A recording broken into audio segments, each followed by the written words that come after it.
do want to welcome you here tonight to the Norwich Bookstore, and just to say that we are excited to have you, and that there are many other events that we have for the month of May. So you want to stop and make sure you take a look at those, because we'd love to have you back again for one of those. Okay, Kerstin Lange is a writer and journalist based in Vermont. Originally from northern Germany and fluent in German, she holds an MA in anthropology and an MS from UVM's Field Naturalist Ecological Planning Program. She's taught in both fields, worked with biological anthropologists among nomads in northwest Kenya, and consulted on natural history-based land management. She's published in Sapiens, Northern Woodlands, The Revelator, and Vermont Quarterly magazines, and was a commentator on VPR for 10 years. And her mission, which is really a wonderful one, is to make history and ecology personal. So after 3 decades abroad, Kerstin traces the remains of this 1,400-kilometer-long border that divided her native Germany during the Cold War. So using the former border as a prism and a compass, which I think are both such interesting analogies and quite interesting to hear about, for a journey by bicycle and on foot, she investigates the human, societal, and ecological stories surrounding the former German borderland. So I wish that you would help me welcome Kerstin to the Norwich Bookstore. And we're excited for this evening. Thank you. Well, thank you for the nice introduction, and thank you all for coming. It's kind of exciting that I know about half the audience, and I can guess what interests them. But if people would tell me something about what drew you here, what about Phantom Border or the subtitle or Germany interests you, I would love to hear what that is. I'm a Dartmouth student, and I spent a term, or really just a month abroad in Berlin, and got to see like portions of the wall and just see how things look different on either side of the city. So that's what drew me in. Okay, great. Anybody else? Also a Dartmouth history student, but I have half of my family still in Germany, in Baden-Württemberg, and so I was very curious on like the intersection of geopolitics and environmental issues. Yeah. Okay. Great. Yeah, a lot of intersections with this border, and I'm curious too if anybody knew that there was this 1,400-kilometer or 900-mile long border, because everybody has heard about the Berlin Wall, I'm assuming. Maybe not everybody remembers it, but that's, of course, the most iconic part of this border system. So the Berlin Wall and this longer border between the two German states. Right, that was inside. This was just in inside Berlin. East Germany. Yeah, and I have a map that shows where Berlin was in relation to West Germany, so basically an island in East Germany. So it wasn't physically connected to that longer border, because that border kind of cut through the German landscape quite a bit west of Berlin. And then Berlin was also divided into 4 zones. We'll get there. There's a map so that you don't get lost. But does anybody have any idea when this happened? This is, of course, not what happened during the 40 years. Well, actually, the Berlin Wall stood for 28 years, from 1961 to this day in 1989. The longer border actually was a border for 40 years, the 4 decades of the Cold War. But does anybody have a sense of when this happened, this really amazing day where the Berlin Wall came down? Yeah. It was newsworthy. Yeah. So, wow, okay, we must have talked. Yeah. So I sometimes realize that I swim in all this stuff, and so to me it's just kind of natural to spit out these dates. But 1989, and so it is actually 35 years ago, a little bit more. And so one thing I also want to note about this event, which was really, really important in my life, and I'll try not to go on and on about that. But that was not the same as reunification, because sometimes when you live far away and something is long ago, you could think that, oh yeah, the Berlin Wall came down and obviously Germany reunited the next day or the next week or something like that. But there was almost a year in between, and a lot of really important stuff happened in that year. Some of that I will mention, but I obviously want to talk about the longer border more than about the Berlin Wall. But this bit about history is sort of one of my take-home messages, that history is not just the study of the past. It's not just this happened and then that happened and then Germany reunited and then everybody was happy or whatever. But it's actually the study of change. And so I think sometimes when people think they're not interested in history, I feel like, well, maybe it's that piece that would get them interested in history. And for me, it was sort of like, this was the visceral moment, which I, by the way, had to watch on TV. I was living in upstate New York at the time, and somebody thankfully called me or banged on the door or whatever and said, you have to turn on the TV. There's something going on in Berlin that you have to see. And so I saw this kind of scene in my living room in upstate New York, and I cried and cried. It was just totally unexpected, even that morning. But that was sort of what sort of tipped me off, that history is not just, like I had taught in school, something about people who had lived hundreds of years ago and had been dead forever, and I had no connection with. But this was like, wow, this is history happening while I'm alive, and what does this mean, and how did this happen? And so it just kind of catapulted me into seeing history as something that is all around us and we're in it. And so I wasn't a history major, as you heard. My degrees are in anthropology, and something we could call ecology was sort of more natural history. How do you look at landscapes? What are the stories in landscapes? And so that's sort of the way I think about things. Why do people do what they do, and how do they interact with the rest of the world, including the natural world?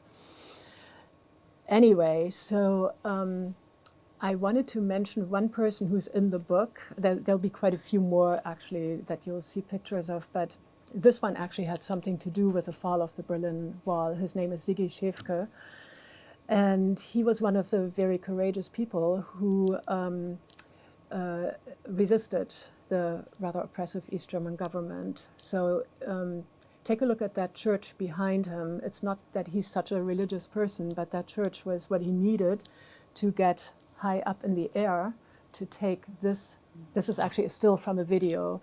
So he was one of two people who secretly filmed this humongous demonstration that happened exactly a month before the Berlin Wall came down. This happened in the city of Leipzig, which will come up later too. But you have to picture that in 1989 there were no cell phones, no smartphones. There were bulky, big video cameras. And if you were trying to not be noticed by the Stasi, the East German secret police, you had to be pretty discreet about schlepping around a video camera, because the Stasi really didn't think that anybody but them should take pictures, and they wanted to take pictures and videos so they could nail those people afterwards. So somehow he and his friend Aram here scoped things out enough that they felt like, okay, we'll ask this pastor if we can get up on this church tower. And so even though Leipzig is not on the longer border, and the book is mostly about the border, but because I ended up connecting with Sigi Schäfke, whom I hadn't heard about before my research, and it was kind of this auspicious connection, and I felt like he was important in this event. And if people read about the border, they might as well find out something about how the Berlin Wall came down. So chapter 10 in the book is about Sigi's story and how he got from Berlin to Leipzig and how he got to do this and how he overcame his fear. So the chapter is called When Fear Switched Sides. And I actually brought a book that he wrote in case anybody here speaks German. And the title of the book is also When Fear Switched Sides. And so that is more of his story. All right, so one thing I wanted to mention about this is that the peaceful revolution, this basically happened not because the government decided, okay, enough of 28 years of the Berlin Wall, we'll let people out now, because really the wall and the border system were there to keep people in. So it was an inward-facing border, unlike most other borders in the world. But it was because courageous people basically risked their lives and their jobs and their families. And so that big demonstration that Ziggy filmed, those people went there not knowing if they would come home that night, because they had every reason to believe that there would be soldiers and police armed to the teeth, and that there would be no mercy. And amazingly, so that was sort of the deciding day, October 9th, the big demonstration that Ziggy secretly filmed. That's when people felt like, wow, we didn't get shot at. We actually will keep protesting. Then more and more people joined. So I wanted to just sort of drive home this point that this was a peaceful revolution, very courageous people, and something I feel like we should honor. They also had a lot of, to deal with their fear, they actually had some, maybe moral support from somebody whose name you may recognize if you're interested in music. Kurt Masur was the conductor of the Gewandhaus Orchestra in Leipzig. That's a big famous concert hall.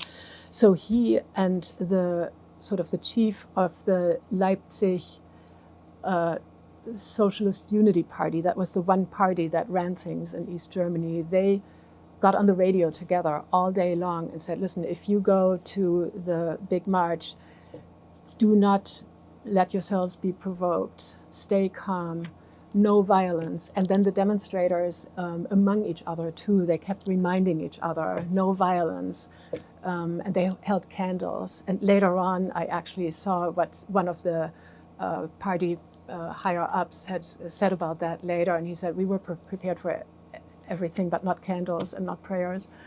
So the peaceful revolution actually started from peace prayers on Monday nights in a church in Leipzig, and that had gone on for quite a while before these events, the two events that were a month apart.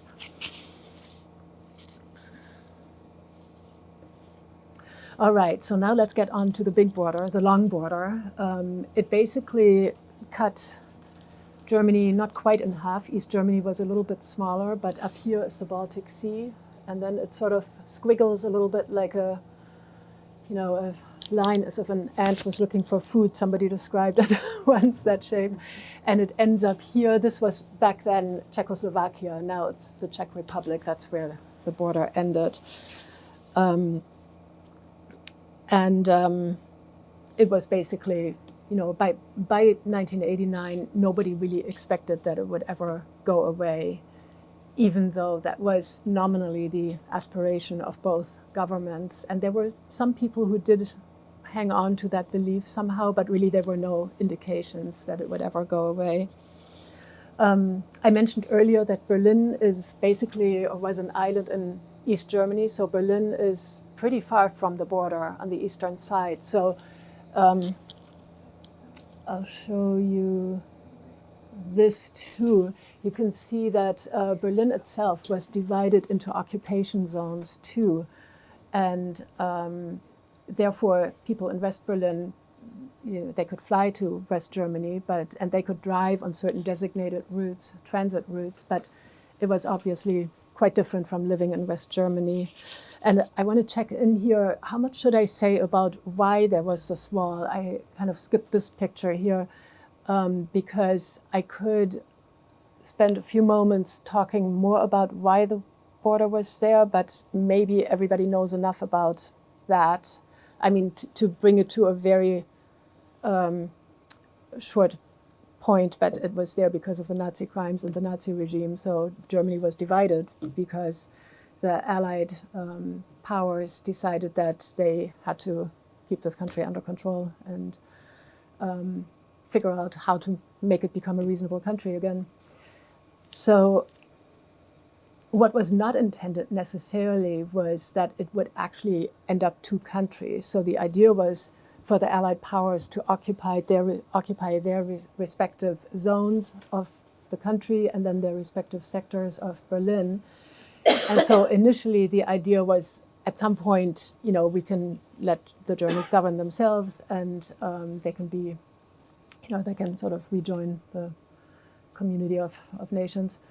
But then pretty quickly after the end of World War II, there were such ideological differences. You know, when Hitler as a common enemy was gone, the Soviet Union was really still the Soviet Union, and the Western allies really felt like we just cannot go along with what they want to do in their occupation zone.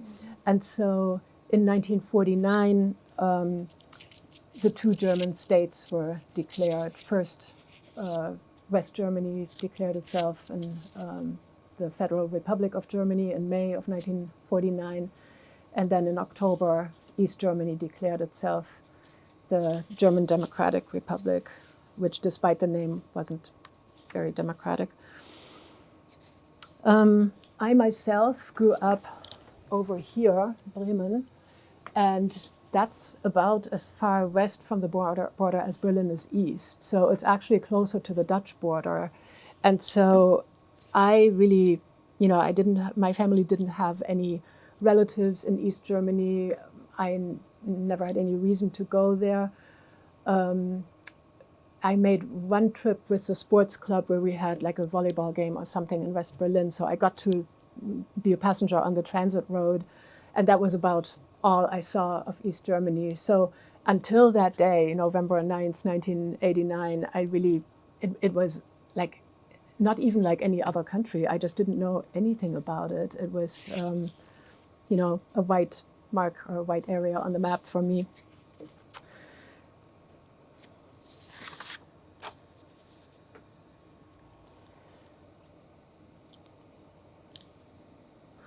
So a number of years passed after I realized that, there's a lot there to find out.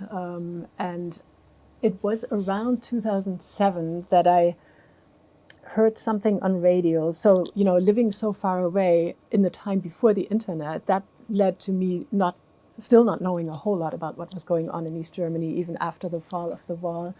I had some occasional visits. I started to meet some people.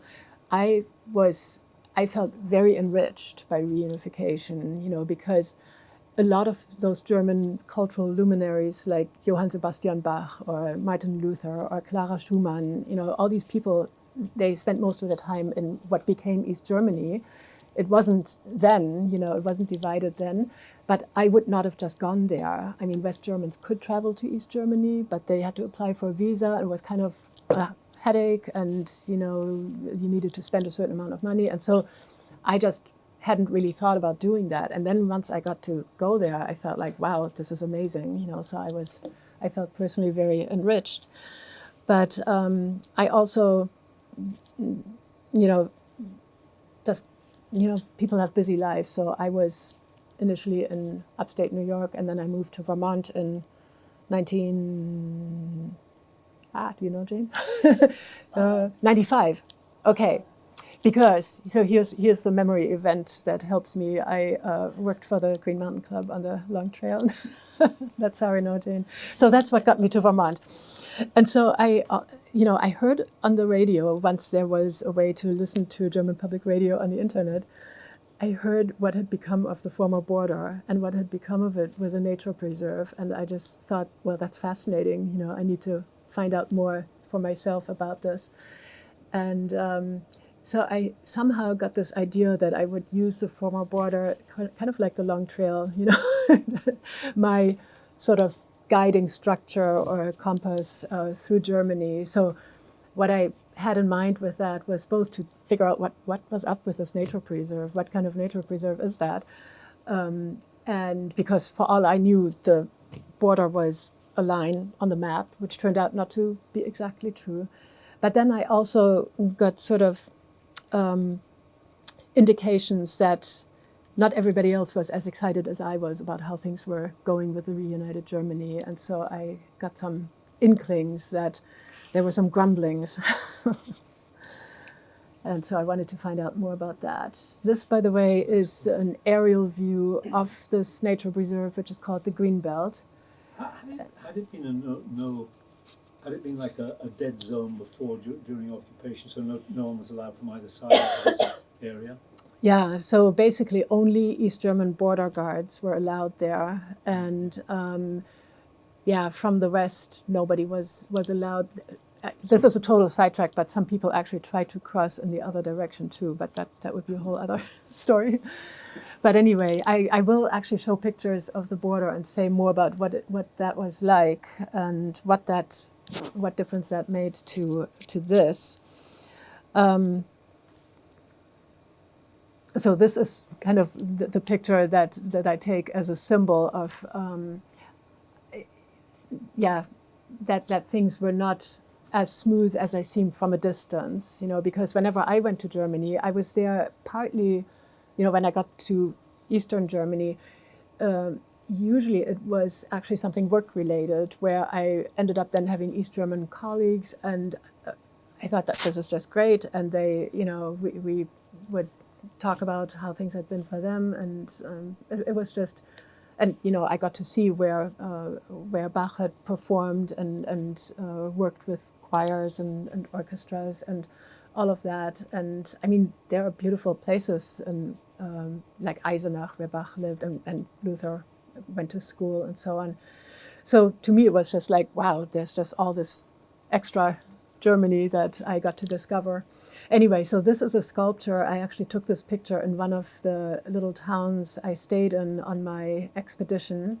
And that is actually just on the western side, which it's like maybe 1 kilometer or so from the border. But this sculpture was made in the late 1990s. And so maybe it's not surprising that the sculptor then, the artist, felt like, yeah, these people can't quite come together. So it's actually called the reunification well, because there's a little well at the bottom. There's a little waterway here.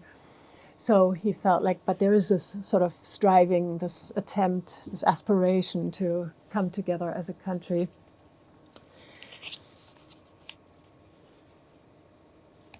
And what tipped me off that things were not quite as happy, not everybody was as happy as I had initially thought, were things when I was in Germany or when I got my hands on a German newspaper articles like this. So the one headline says, "One country, two societies." The other headline is "The Unfinished," meaning the unfinished revolution.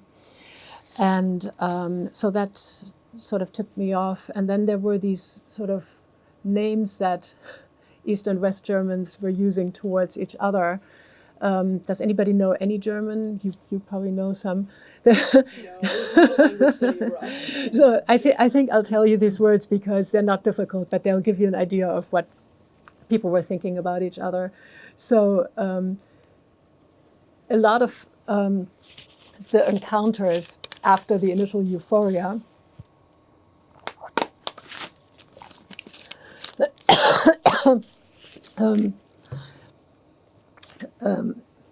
sorry, I don't know. I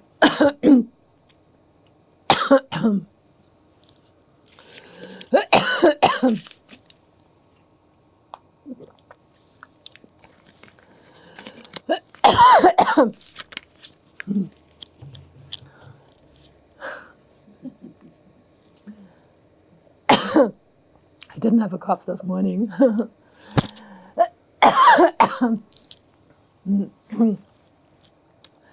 So what East Germans were sometimes saying about West Germans is besser Wessi, which means Western know-it-all. So besser means better, Wessi is West German.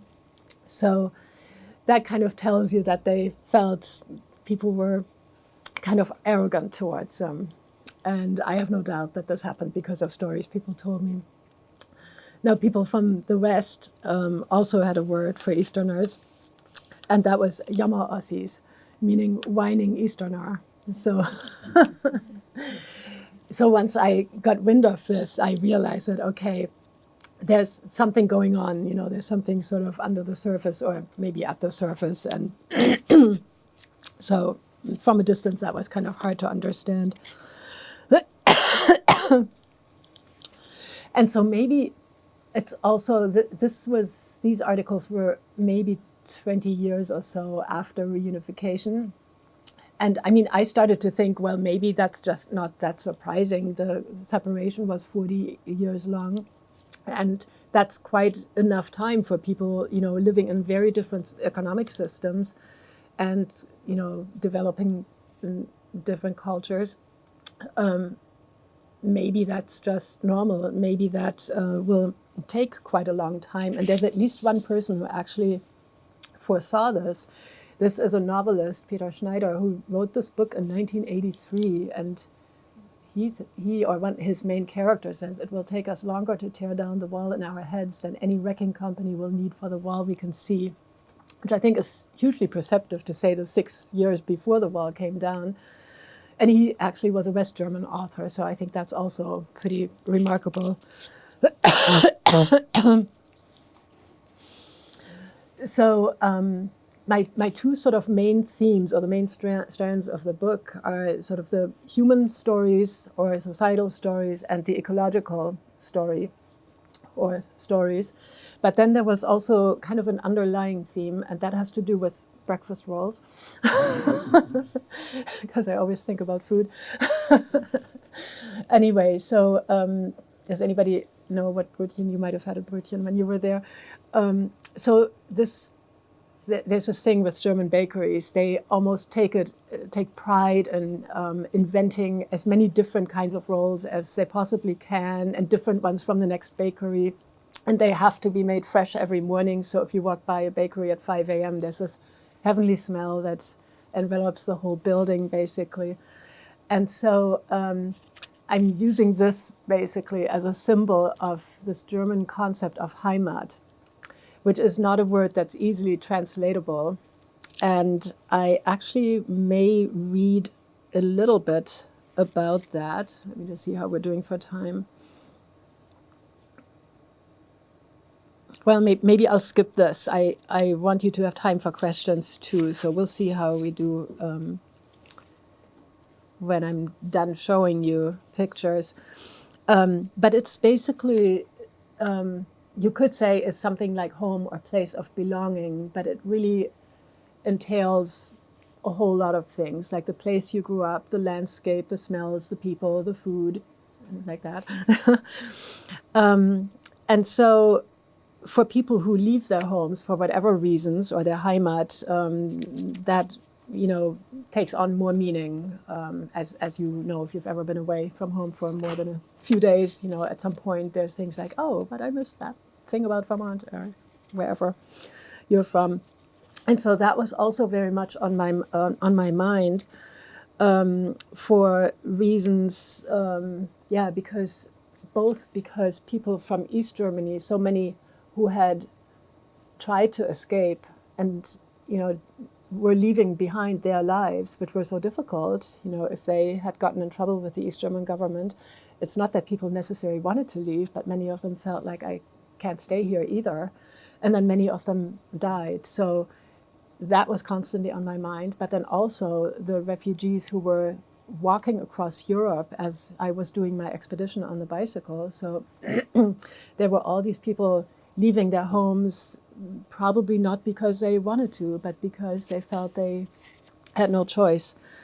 So that was one reason Heimat was on my mind a lot. And I was trying to figure out, is this a word that we can still, that can be rescued, because it got really tainted by the Nazis, and because they tried to make Heimat into something that was sort of like a blood and soil concept. And maybe I will read a little bit about that.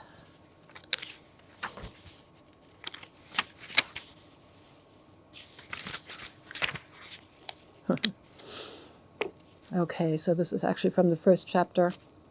I had not exactly planned to make a stop so soon, but if my mission was to reconnect with Germany, I figured a bakery stop was almost mandatory. And this one clearly looked and smelled like a winner. The display case nearly burst with at least a dozen different kinds of Brötchen, and I describe all the Brötchen. And I wanted to read to you this thing about the dark side of Heimat. And yet there is a dark side to Heimat. Enveloped by the smells and the sounds around me in this bakery, a corner of my mind opened a crack to a different connotation, to a meaning that connects Heimat with national identity and all too easily spills over into exclusion, even disdain for anyone other. The Nazis seized on this aspect of Heimat and almost managed to poison the term beyond repair. For decades after World War II, young Germans were embarrassed to use the word and avoided it like the plague, except in combined terms like Heimatstadt, home city, or Heimweh, missing one's home. The rise of the post-war Heimat film movie genre, with its abundance of dirndls, bright green Bavarian mountain scenes, and kitschy storylines, did little to redeem the word.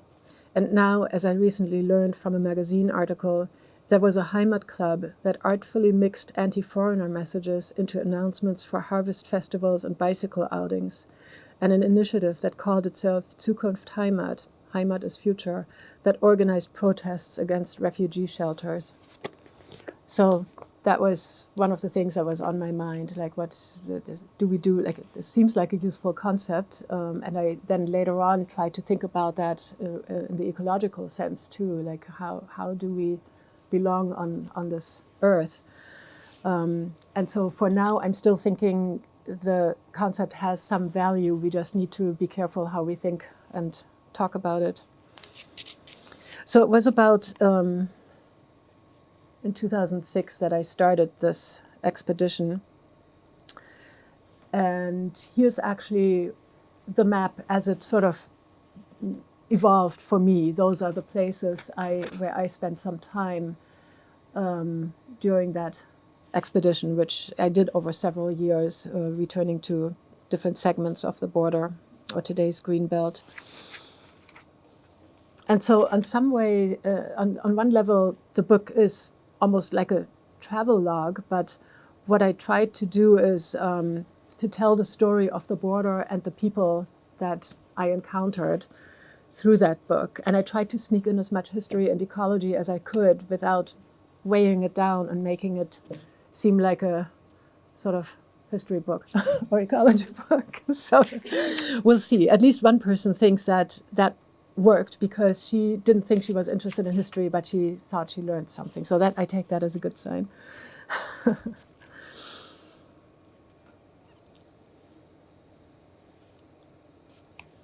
Okay, so now we're getting to your earlier question, what kind of border was this? So one thing that is important to keep in mind about this border, it's not a line, I mean on the map it was, but it was more like kind of a channel. So it was actually two fences, in some places also walls, depending on if there was a village nearby or where there was visibility from, let's say, a western road or something. So they might have built a wall like there was in Berlin.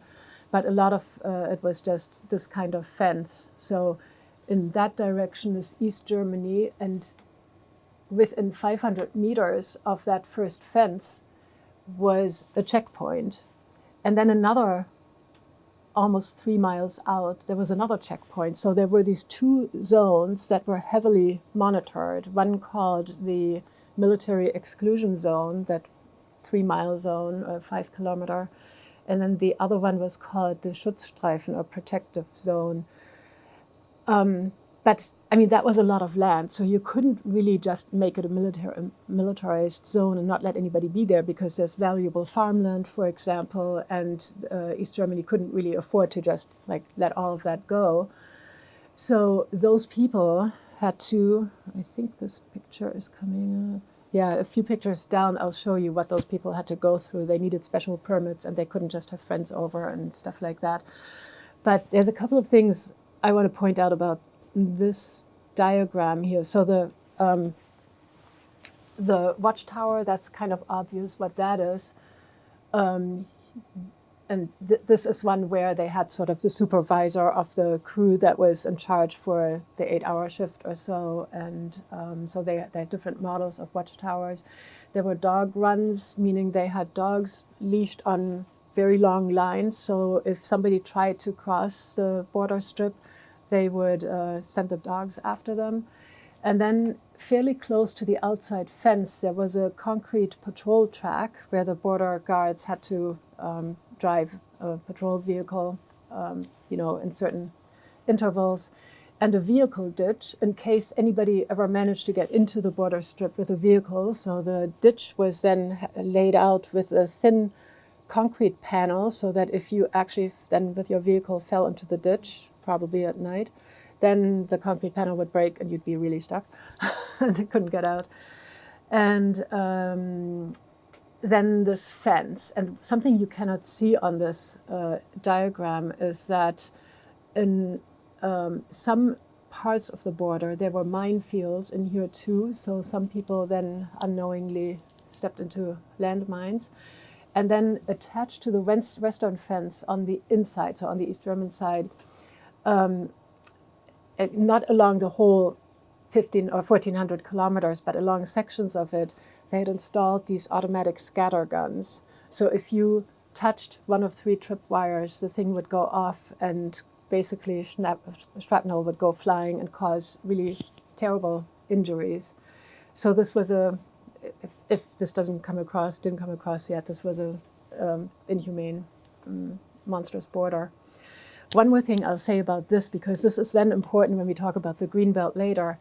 This area here, looks pretty much like it's on the western side, and it is on the western side, but it's not West Germany yet. So they had this area of maybe 50 meters outside the fence, but still on East German soil, called the outside sovereign territory.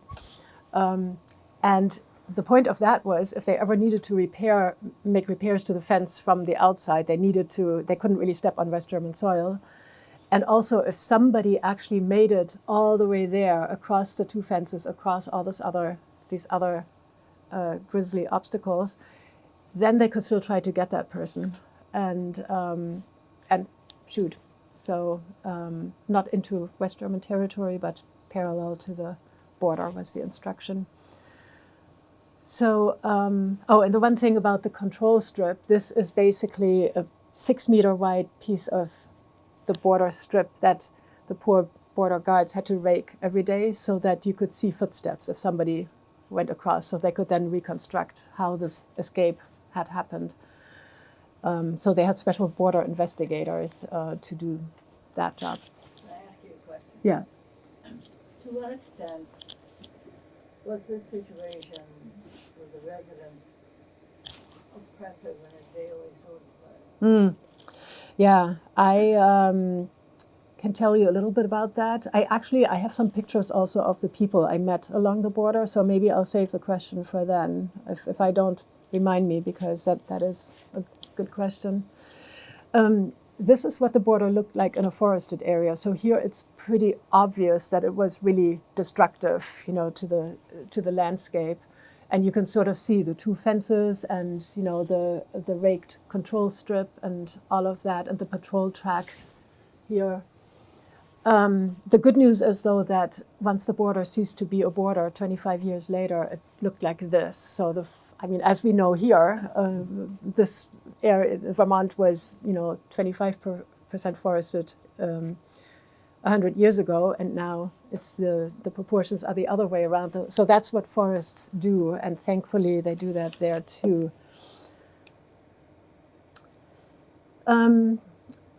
This is the first memorial I saw for somebody who died, and this is what sort of told me what kind of border this was, and also made me really think about, how come that Bernhard was born on one side of the border and I was born on the other, and at 18 he felt he had to leave his home country, and I didn't have to make decisions like that. I went to Canada for half a year because I had the time and knew people there, and so very different lives.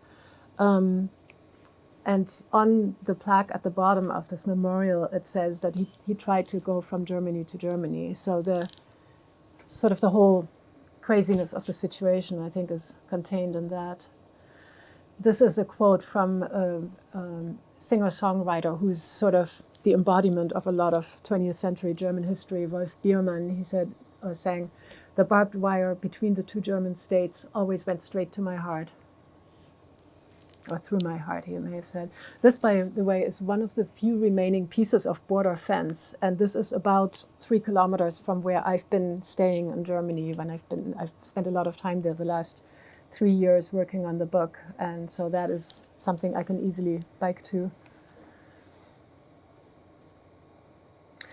So one thing I had to learn pretty quickly when I started this expedition, that even though on the aerial photos it looks so obvious where the border ran, where the green belt is, and when you're on the ground, it's really, really hard to tell. So I wanted to read to you how I experienced that on the first day.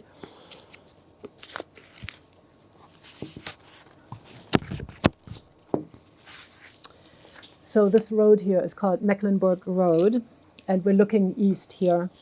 And I kind of knew that there had to be, former border had to be somewhere there, because I was on a peninsula and I was running sort of out of space on this peninsula, so I knew the border had to be somewhere.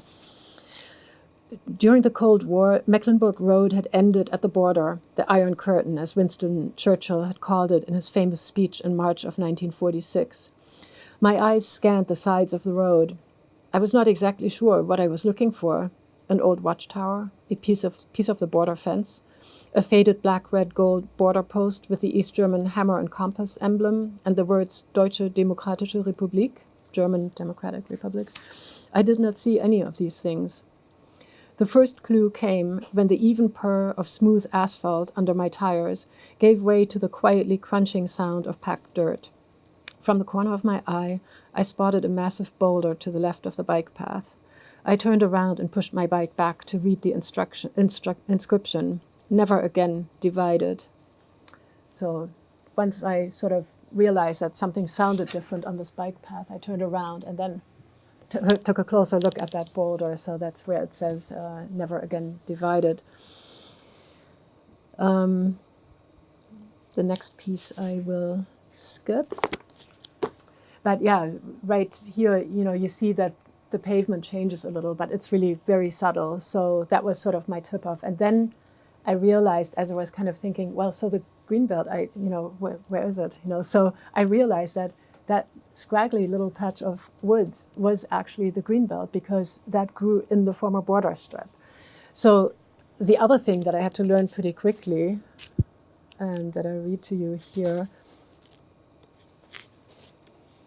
is that this, it is a nature preserve, but this is not like Yosemite or something where there's bombastic sites at every corner. It's very, very subtle.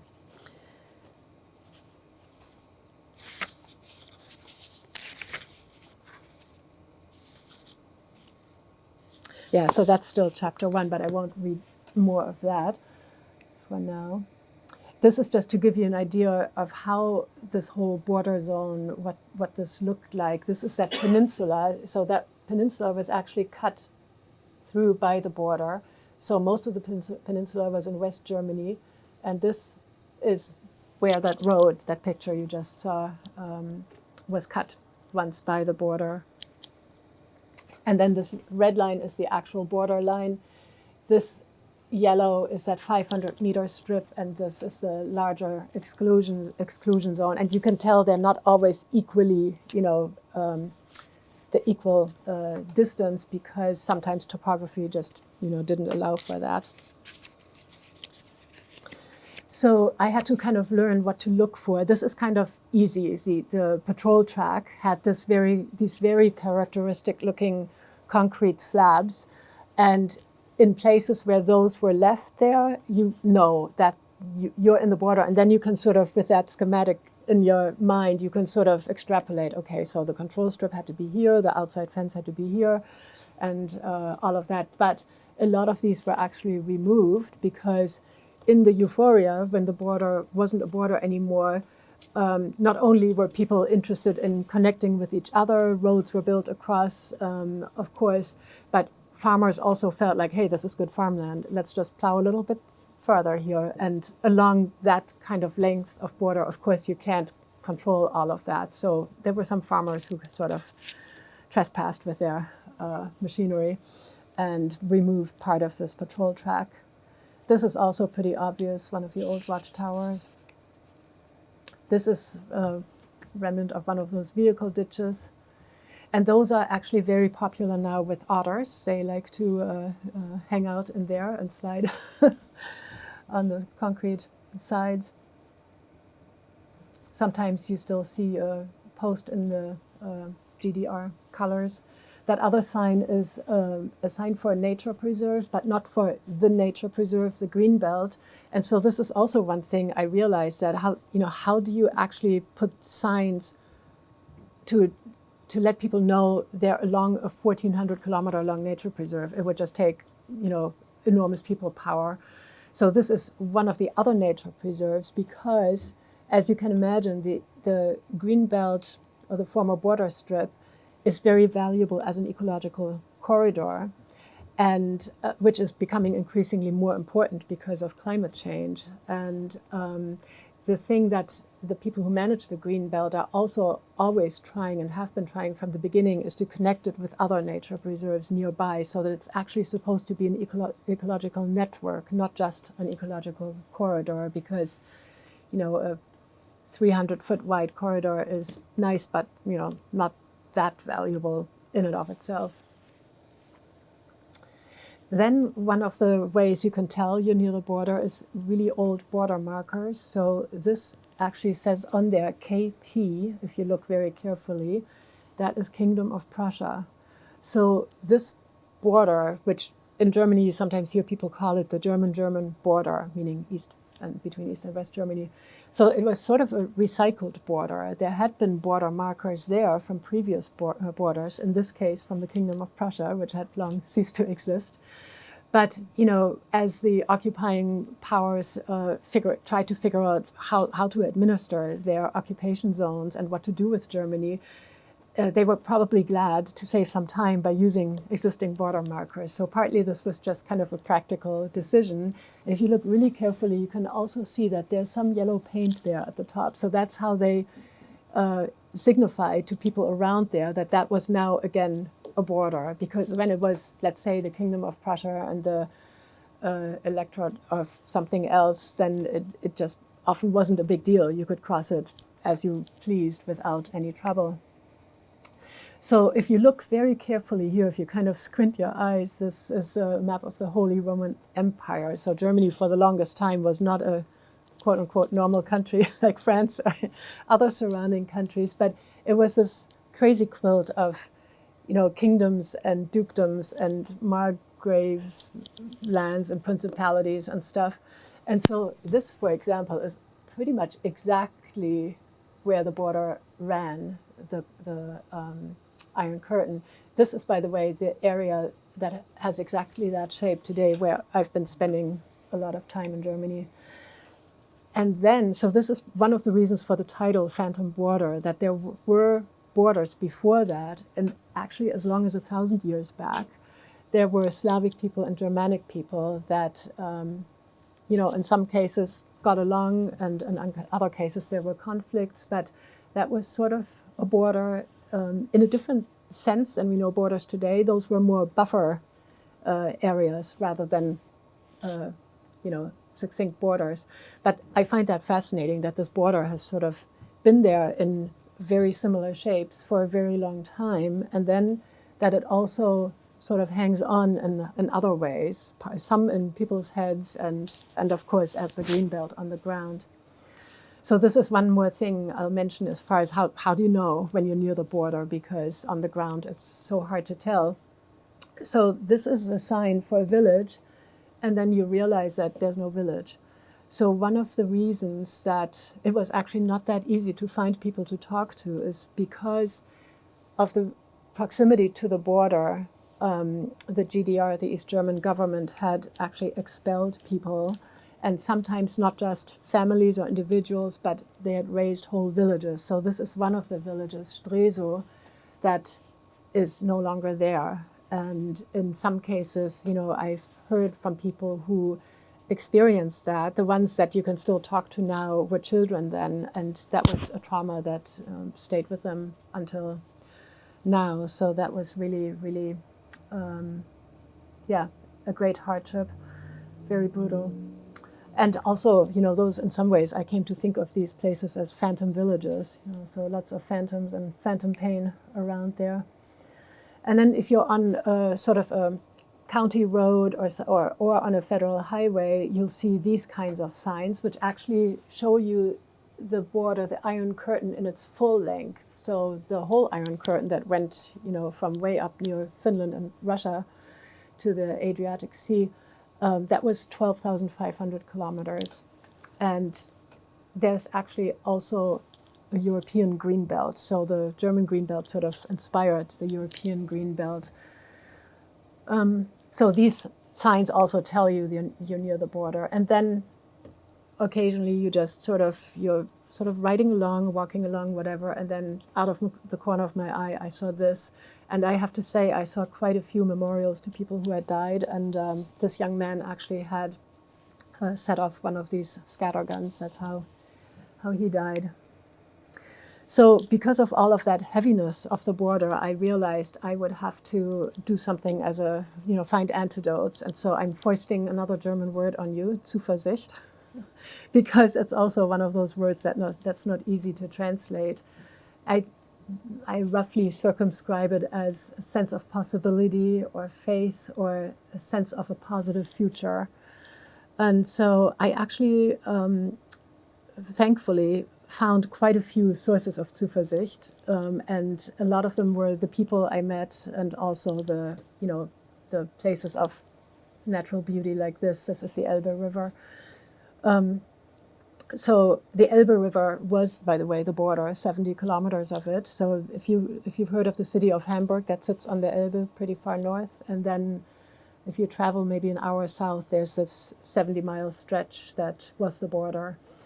And I crossed the Elbe a lot because there are these ferry connections that weren't there during the time of the division. So basically, I crossed everywhere I could just because I could.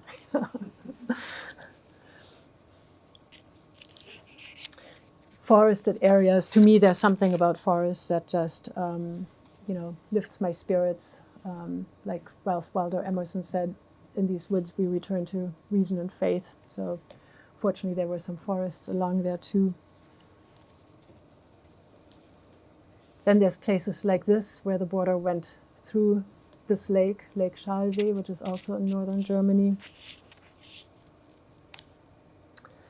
And then, so as I was saying earlier, the nature preserve is not about grand vistas all the time, or the lake, of course, I didn't see from the air. So these were some of the rare plants that thrived there, ironically, because of the border. So this is one thing about the nature preserve. It's not like as if people planted trees and made it something after the Cold War ended, but this actually developed there during the time of the border. So that's a really important thing to remember, that these things were able to grow there only because there was no intensive agriculture. So there was no input of fertilizer or pesticides or things like that. And some plants just can't handle that much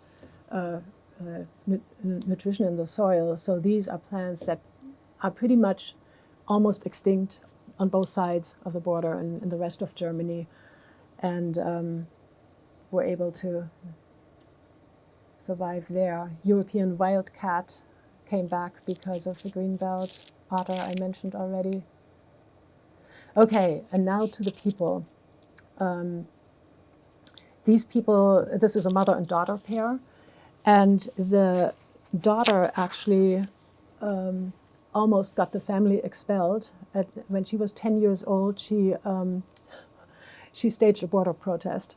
And of course, as a 10-year-old, she didn't really know that's what it was.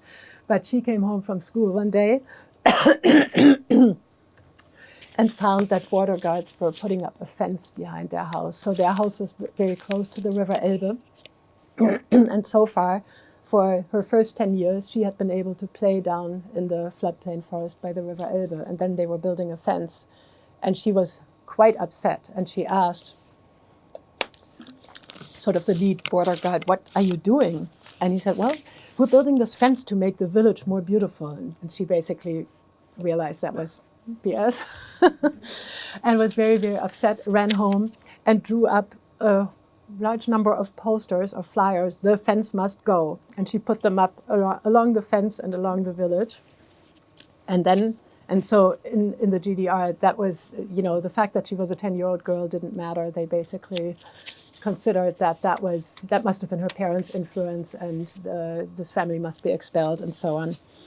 And so Was it they expelled them? Or did they just I mean, I knew several people had to get out of East Germany because of their political views. They had to escape, I think. They weren't just let go. Yeah, and this was actually a whole other way. This was not an escape from the border area. Basically, the government decided if you were worthy of living there, if you were expected to cause trouble, and so a lot of these people, like these two, I could tell from what they said. I actually asked them to tell me what they thought of Heimat, and there's a whole chapter in the book about that. And it's totally clear these two women were totally connected with this place where they had spent their lives, and it would have probably killed them if they had been carted off like so many other people were. So this happened to 11,000 people.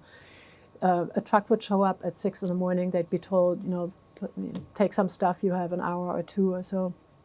And then they were dumped somewhere inland.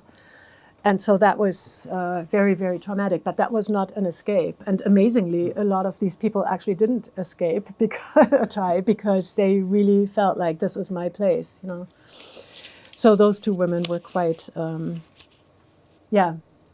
impressive in their different ways. And the painting behind them, by the way, is, she made this, she's an artist. Okay, so back to your question about the sort of restrictions on living there. So people who lived there had to have in their ID card a stamp, and then when the expiration date came near, they had to extend it, sort of like we extend driver's licenses and things. And if you wanted to invite company, even family, you had to apply, or they had to apply for a permit. And then it was up to the whim of whatever government official was issuing those permits. If they thought, I want Charlotte Geisler to be able to go into that border zone and visit Ginny Barlow, then she can do that, or maybe not.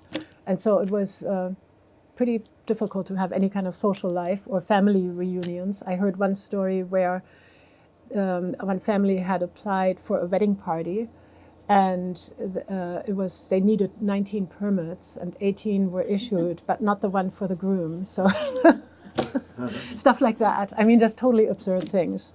And so what I mentioned earlier about these expulsions, this actually had a name that you almost can't believe that they called it this, Operation Vermin. I don't know who the marketing consultant was, but it kind of tells you something about the thinking. This is one of the other people I found quite impressive. He lived sort of one village further upstream along the Elbe. And he was the mayor of this little village that in 1988 had an extra fence and gate put there because the government was afraid that these people would take off, because their village was sort of on this river bend where the river was on two sides and blah, blah, blah. So this was the extra gate that they had to, every time, let's say you worked outside of this 500-meter zone, you had to stop there, show your ID, somebody had to open the gate, and then when you came back, same thing. And so that was obviously a pretty severe restriction on how you lived your life there. So by 1988, the people of Rüterberg got so annoyed with all of this that they called a meeting. And this was incidentally on November 8th, 1989. Remember on November 9th, the Berlin Wall fell? So on the evening, without knowing that, of course, on the evening before, they declared their village an independent republic, which I think is just really a great idea. I mean, it didn't, and they had to fear that there would be repercussions. So that mayor told me when I spoke to him a few years ago, he got a phone call the next morning from Berlin. Hey, are you serious about the thing with the republic? And he was afraid, he felt like, okay, I might get carted off into a Stasi prison, but he felt, I can't go back now either and betray my villagers. And he said, yep, we're serious. And you kind of wonder how anybody in Berlin on that day had time to worry about little Rüterberg.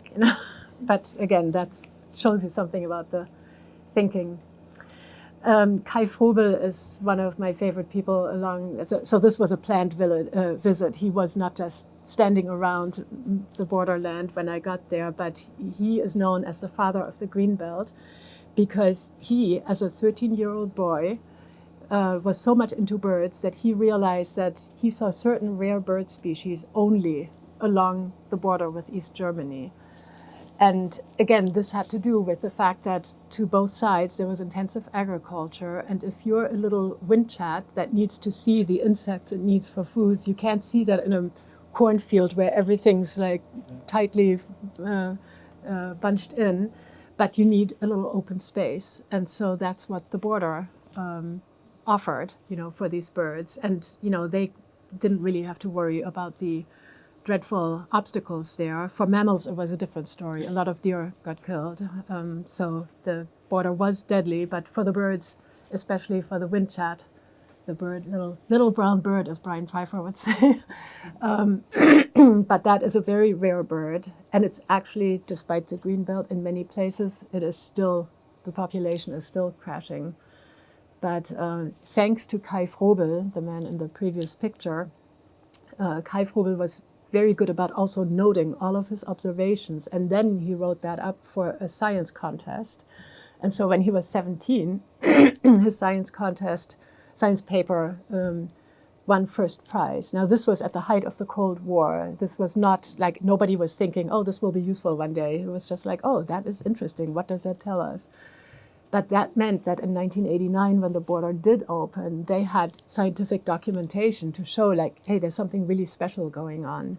And so that helped convince the public and politicians that this ugly border strip needs to be preserved as a feature in the landscape. And imagine in the time of euphoria when people felt like, let's just do away with this ugly border. We just don't want to have any reminders of it. So they could have gotten a lot of headwind. And I mean, there has been some opposition, but because they were very good about explaining the significance, it actually worked. And I mean, the details are complicated because in Germany, conservation is a matter of the 16 federal states. So you can imagine that the border, which borders 9 of those federal states, that takes a lot of coordination.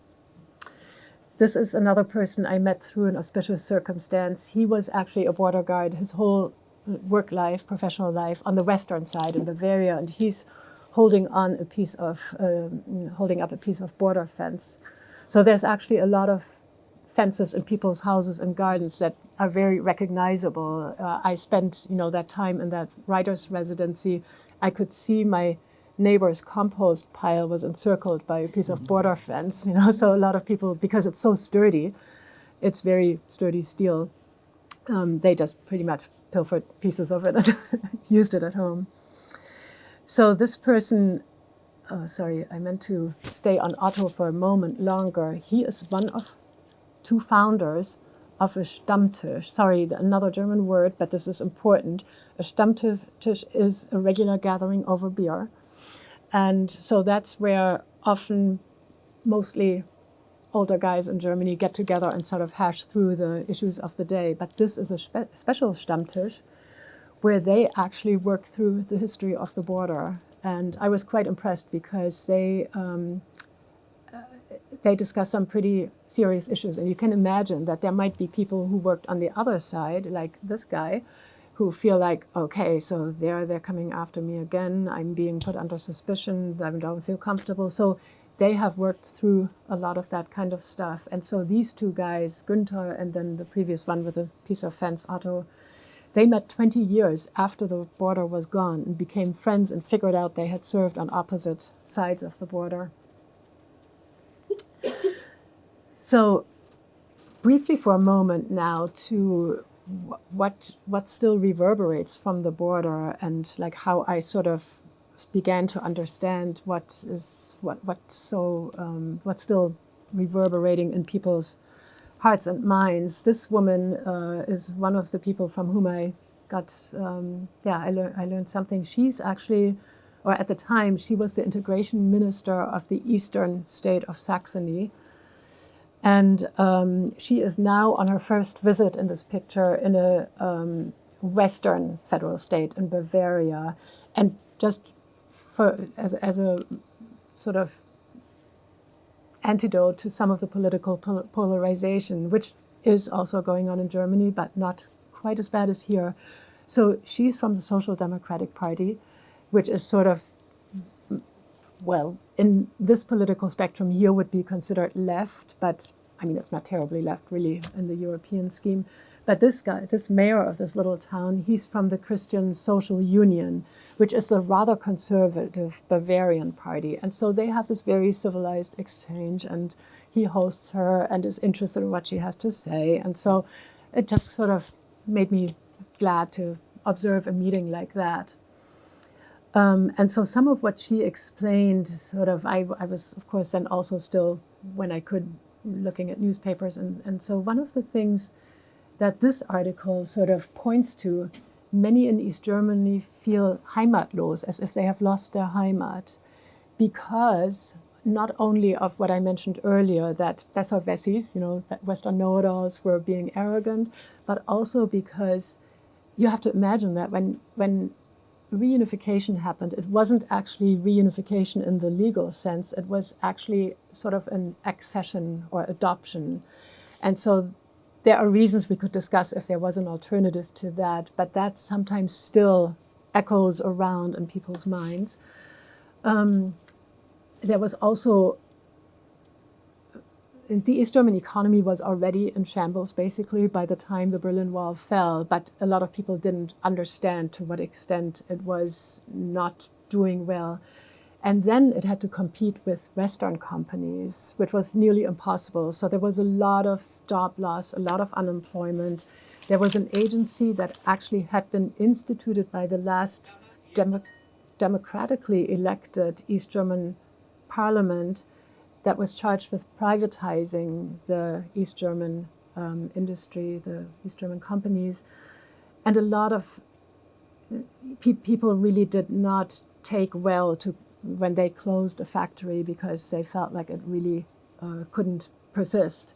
And so there is some reason to believe that sometimes companies were closed to benefit the competition. So this is a really touchy subject for many Eastern Germans. And so there were, in many areas, there were, if let's say there was a town of 30,000 and there was one big employer, then everybody was unemployed basically. And so it didn't matter that then they got unemployment money or certain sort of make work projects where they got some money. A lot of people that I spoke to said, it's not really the money, it's the lack of appreciation or interest in our life stories. So that is still going on. These two women are actually behind that meeting where the woman, the red-haired woman, Petra Köpping, was invited to her first Western appearance. These two, as 14-year-olds, became friends across the border because one had let a balloon fly and it landed across the border. And so they actually exchanged letters for a long, long time. And then once, I think the one on the left is the one from the West, once she was old enough to travel alone, because West Germans from sometime in the 70s on could apply for visas. So she actually went and visited the other one in the East. And they stayed friends, and they've organized visits between their respective villages to help people sort of connect. And they had led, they were the reason that Petra Köpping, the integration minister, came to speak to the Bavarian audience. And Petra Köpping actually explained how she had figured out that there were problems because she's also an East German. She had also lost her job, but she was just one of those people who can just, she just took another job at an insurance company, whatever, and then she somehow pulled things together and became a politician. And she thought, as an integration minister, her job would be to help people from other countries that had come to Germany, help them adapt. And then when there were the first protests in Eastern cities, sort of anti-foreigner protests, she went to one of these just to see what is going on, what does this mean? And one man who was protesting saw her at her table with her SPD, Social Democratic Party sign, and that she was the integration minister. And he kind of yelled at her, "Why don't you integrate us first?" us Germans, real Germans, whatever is behind all of that. So that tipped her off that there is more work to do for her. I'll flip a little bit faster here because I want to give you a moment for questions too. These are more people who are, so I'm now still on the antidotes, people who are actually trying to heal the rifts, who are trying to, build a good society. Katrin Rohnstock is one woman. She organizes storytelling salons with sort of a structure where it's understood that I get to tell my story, but then I have to listen to yours, and I don't get to make rude comments. And it's pretty amazing what she has, what has happened in some of those salons. So we're getting to the end of the expedition. That is the border sign for the Czech Republic, the end of the green belt. And so I was then starting to figure out, like, what does all this mean? What have I learned? I'm showing you this because I think it's very cool that in Germany you can take bikes on the train and you can see which is mine because that's my long trailhead. So train rides are always good to think and contemplate. So obviously, I won't explain it all now because I had to write a book about what I learned. But one thing I learned pretty quickly was that for East Germans, reunification and what came after was not necessarily a picnic. That for a lot of them, their lives, there was a lot of upheaval. I also learned that there's still a gap in understanding and also a gap in interest. You know, there's many people in the West, when I tell them some of these things, sometimes I'll get the response, yeah, but that was over 30 years ago. I think it has to be enough now. They just have to, move on. And I can tell that it's not really the past for the people who went through these massive upheavals. Related to that, and also to what's going on in this country, is that a lot of these societal rifts are not about facts or statistics or does somebody have enough money or get enough help or whatever. But a lot of these things are like, we're not only rational beings, is what I'm trying to say. I don't know if people know a book by Jonathan Haidt, The Righteous Mind, Why Good People Are Divided by Politics and Religion. And so that goes a long way to, shed some light on what goes on when people think they can't talk to each other anymore. It's also a very good book by Arlie Hochschild, Strangers in Their Own Land. This came out about 10 years ago, and she was talking to people in the Tea Party and trying to help herself and other liberals understand, why do people vote against their own interests, seemingly? So that book helped me understand some of that too. But then there's a whole other thing that also, I think, has parallels in the US and many other countries, and that is globalization. So right around the time the Berlin Wall came down is also the time that globalization started to affect people in other countries. Jobs moved abroad, and all at once goods could move pretty easily, but then more and more borders went up, which nobody really expected during the time of euphoria after the Berlin Wall came down. So goods could move easily, but people less easily. In small towns, the last grocery store or branch of a bank closed. So all of this was hitting East Germany at the same time as it was trying to kind of catch up to the West. And so that's sort of, in a way, a double whammy, but also helps explain one layer that actually has some some parallels in other countries. I don't have many more pictures to show. I think I'll just wind down here and see if people have questions. And I actually want to show you one more thing about the green belt. But about the societal stuff, do people have questions about any of that? I still have a question. Well, this goes back to the time the wall was really in effect, Mm-hmm.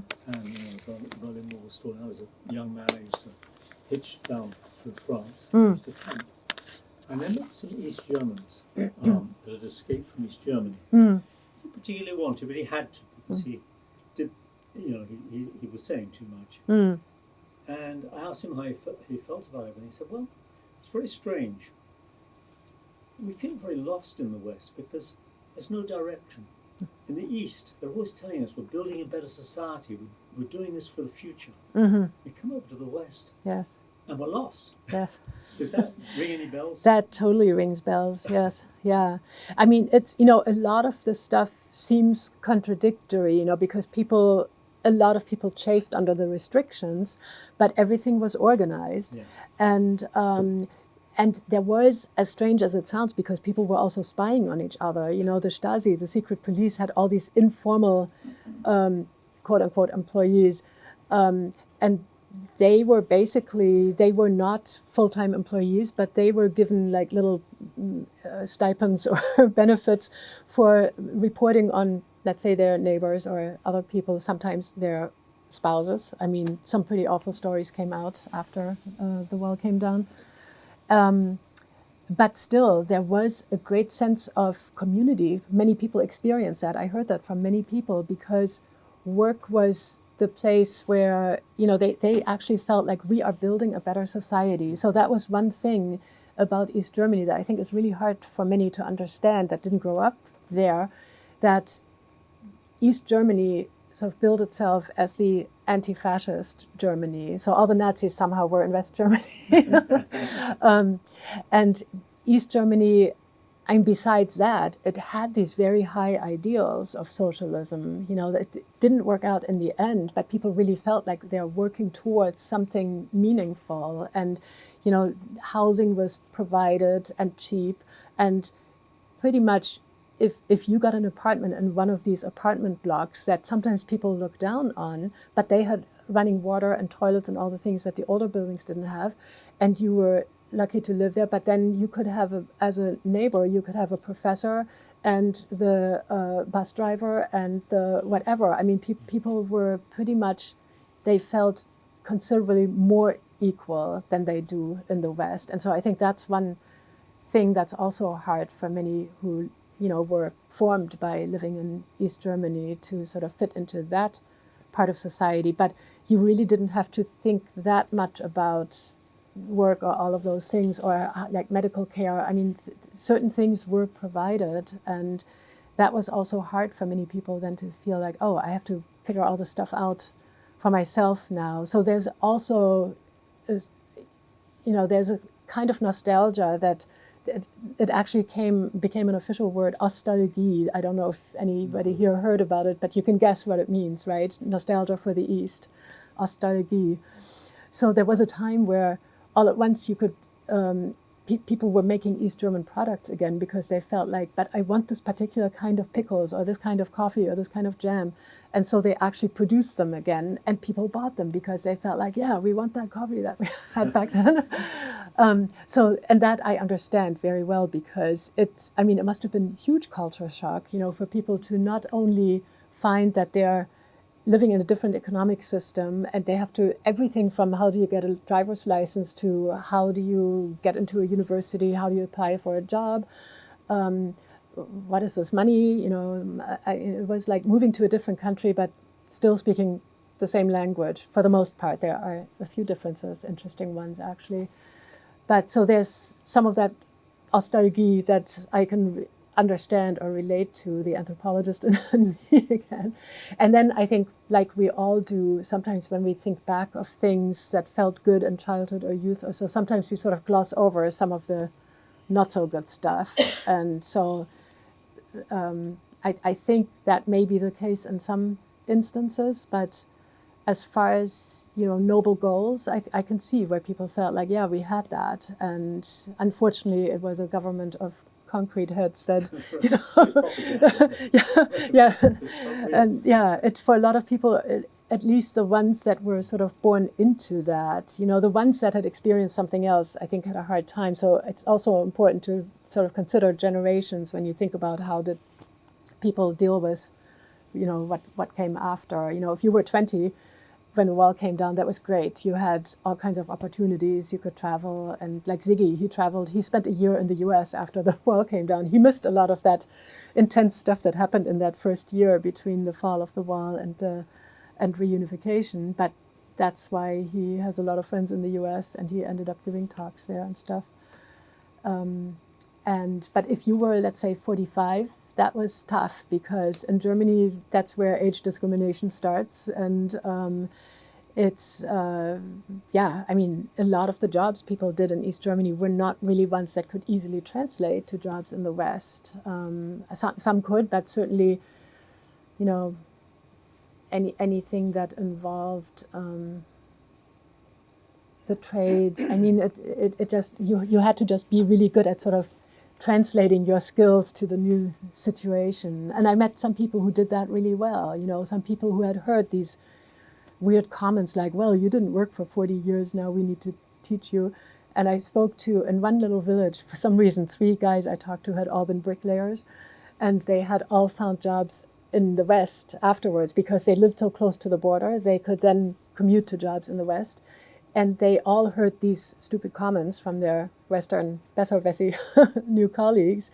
But then they all, and they actually said, listen, in East Germany, I had to schlep the concrete in buckets and I ruined my back. And now on the Western construction sites, I have nice hydraulic lifts. So who worked hard here? You know? So situations like that, you know, that still make me cringe for these comments. All right.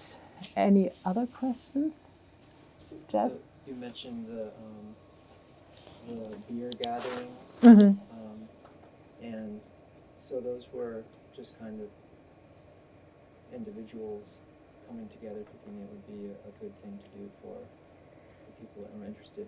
But were there larger scale projects to try to have mutual understanding and get to know each other, or is it all up to individuals? Yeah, what a good question.